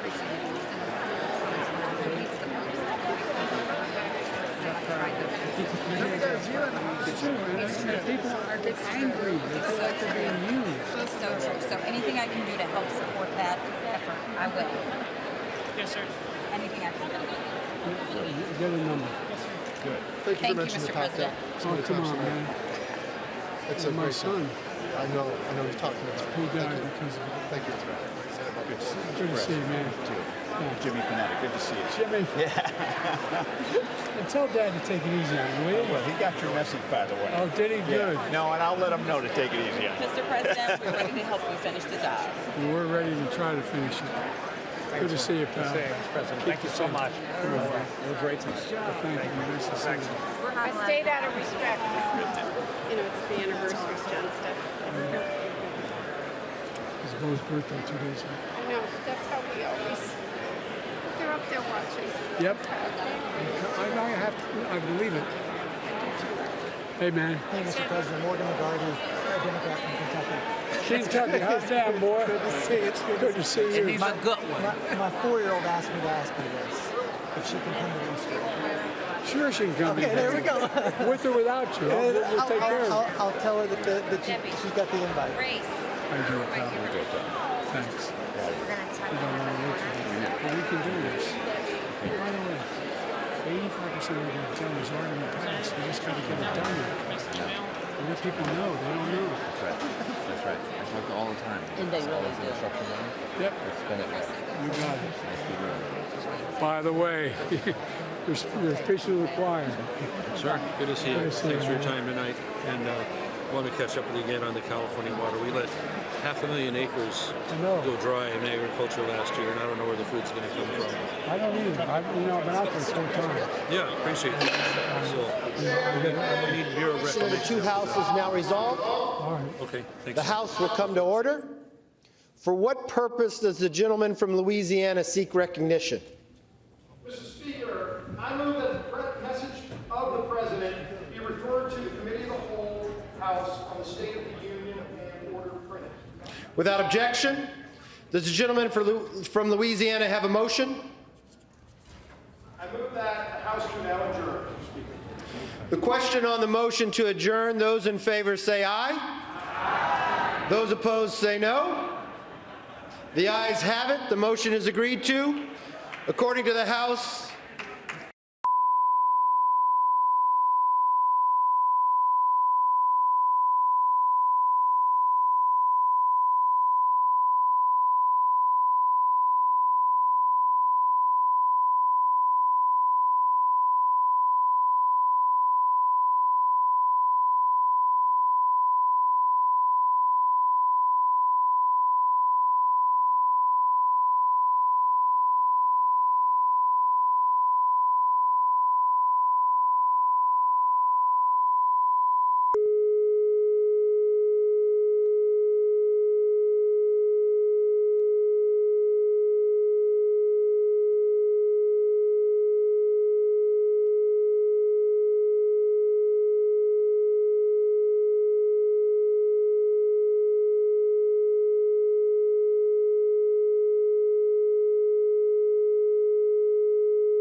Good evening. I'm Sarah Huckabee Sanders. Being a mom to 3 young children taught me not to believe every story I hear. So forgive me for not believing much of anything I heard tonight from President Biden. From out-of-control inflation and violent crime to the dangerous border crisis and threat from China, Biden and the Democrats have failed you. They know it, and you know it. And it's time for a change. Tonight, let us reaffirm our commitment to a timeless American idea that government exists not to rule the people, but to serve the people. Democrats want to rule us with more government control, but that's not who we are. America is the greatest country the world has ever known because we're the freest country the world has ever known, with a people who are strong and resilient. 5 months ago, I was diagnosed with thyroid cancer. It was a hard time for our family, particularly our kids, Scarlett, Huck, and George. But we kept our faith and persevered. Thanks to exceptional doctors here in Arkansas, a successful surgery, and the grace of God, I am cancer-free. Through it all, I couldn't help but think about my mom. She was 20 years old and in her first year of marriage when she was diagnosed with spinal cancer. The doctors told her she might not live, and if she did live, they said she'd never walk again. And if she did walk, she'd definitely never have children. The daughter she was told she'd never have was just sworn in as the new governor of Arkansas and is speaking to you tonight. Adversity and fear of the unknown can paralyze us, but faith propels us to charge boldly ahead. We can't stand still in the face of great challenges. You and I were put on this earth for such a time as this, to charge boldly ahead. I'll be the first to admit, President Biden and I don't have a lot in common. I'm for freedom, he's for government control. At 40, I'm the youngest governor in the country. And at 80, he's the oldest president in American history. I'm the first woman to lead my state, and he's the first man to surrender his presidency to a woke mob that can't even tell you what a woman is. In the radical left's America, Washington taxes you and lights your hard-earned money on fire. But you get crushed with high gas prices, empty grocery shelves, and our children are taught to hate one another on account of their race, but not to love one another or our great country. Whether Joe Biden believes this madness or is simply too weak to resist it, his administration has been completely hijacked by the radical left. The dividing line in America is no longer between right or left. The choice is between normal or crazy. It's time for a new generation of Republican leadership. Upon taking office just a few weeks ago, I signed executive orders to ban CRT, racism, and indoctrination in our schools, eliminate the use of derogatory term Latinx in our government, repealed COVID orders, and said never again to authoritarian mandates and shutdowns. Americans want common sense from their leaders, but in Washington, the Biden administration is doubling down on crazy. President Biden inherited the fastest economic recovery on record, the most secure border in history, cheap, abundant, homegrown energy, fast rising wages, a rebuilt military, and a world that was stable and at peace. But over the last 2 years, Democrats destroyed it all. Despite Democrats' trillions in reckless spending and mountains of debt, we now have the worst border crisis in American history. As a mom, my heart breaks for every parent who has lost a son or daughter to addiction. 100,000 Americans a year are now killed from drug overdoses, largely from fentanyl pouring across our southern border. Yet the Biden administration refuses to secure the border and save American lives. And after years of Democrat attacks on law enforcement and calls to defund the police, violent criminals roam free, while law-abiding families live in fear. Beyond our border, from Afghanistan to Ukraine, from North Korea to Iran, President Biden's weakness puts our nation and the world at risk. And the president's refusal to stand up to China, our most formidable adversary, is dangerous and unacceptable. President Biden is unwilling to defend our border, defend our skies, and defend our people. He is simply unfit to serve as commander-in-chief.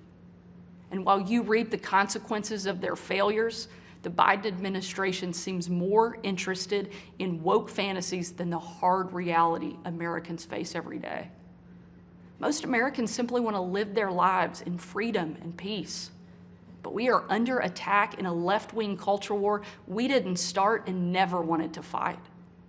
Every day we are told we must partake in their rituals, salute their flags, and worship their false idols, all while big government colludes with big tech to strip away the most American thing there is, your freedom of speech.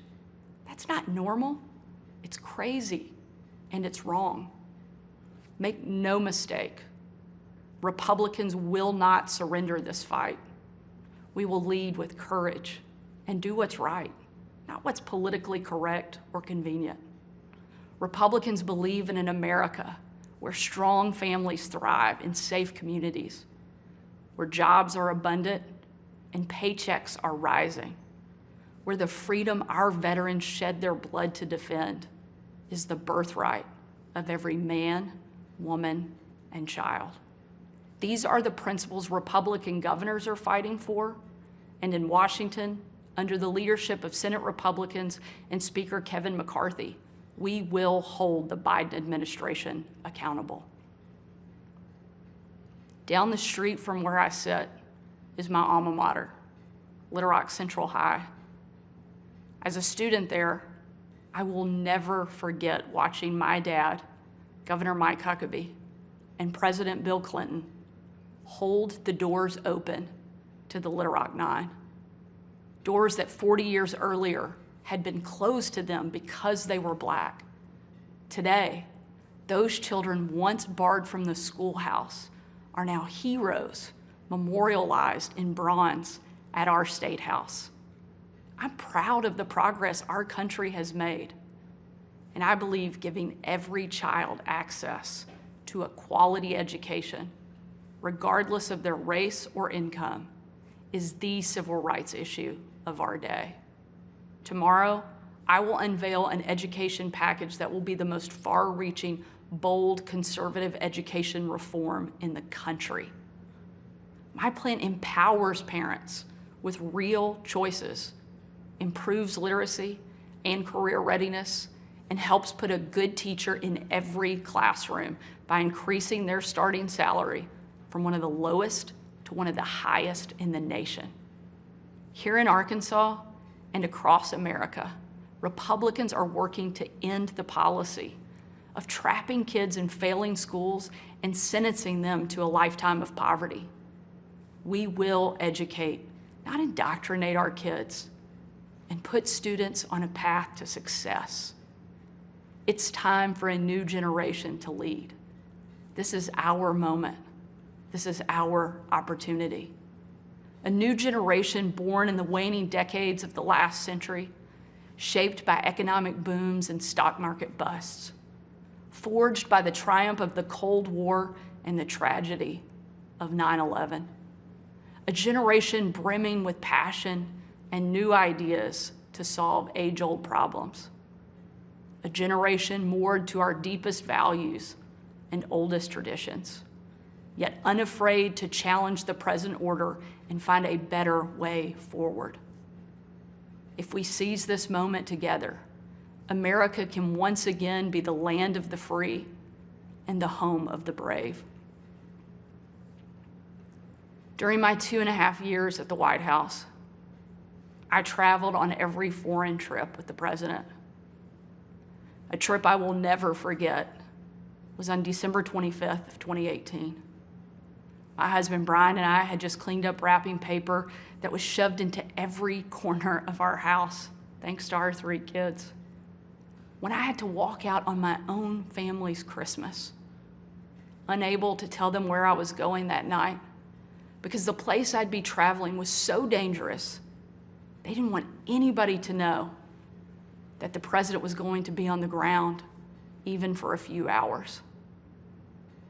We boarded Air Force One in complete and total darkness.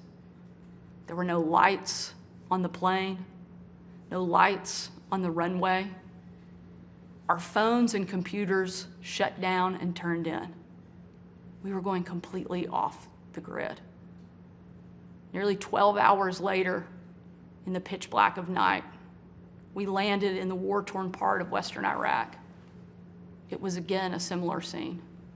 No lights on the plane, no lights on the runway. The only thing you could see was coming from about a mile away in a dining hall where hundreds of troops who were in the fight against ISIS had gathered expecting to celebrate Christmas with senior military leadership from around the region. They had absolutely no idea that the president and first lady were about to walk into that room. And when they did, it was a sight and a scene and a sound I hope I never forget. The room erupted. Men and women from every race, religion, and region, every political party, every demographic you can imagine, started chanting in perfect unison over and over and over again, USA, USA, USA. It was an absolutely perfect picture of what makes our country great. One of the young soldiers yelled from the back, "Mr. President, I re-enlisted in the military because of you." And the president said, "And son, I'm here because of you." Shortly after, that young soldier came up to me. He said, "Sarah, you have a tough job." I told him, "What I do is nothing. You take bombs and bullets. That's a tough job." And in a moment that I know I'll cherish for the rest of my life, that soldier reached up and he pulled the Brave Rifles patch he wore on his shoulder, and he placed it into my hand, a sign of ultimate respect. And he said, "Sarah, we are in this together."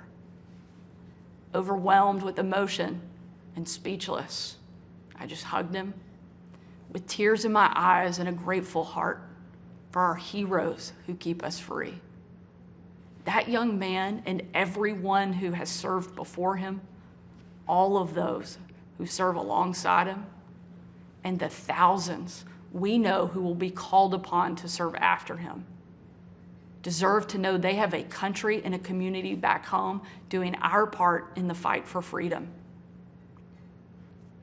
America is great because we are free. But today, our freedom is under attack, and the America we love is in danger.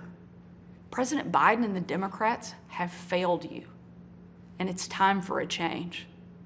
A new generation of Republican leaders are stepping up, not to be caretakers of the status quo, but to be change makers for the American people. We know not what the future holds, but we know who holds the future in his hands. And with God as our witness, we will show the world that America is still the place where freedom reigns and liberty will never die. Thank you. God bless you, and God bless America.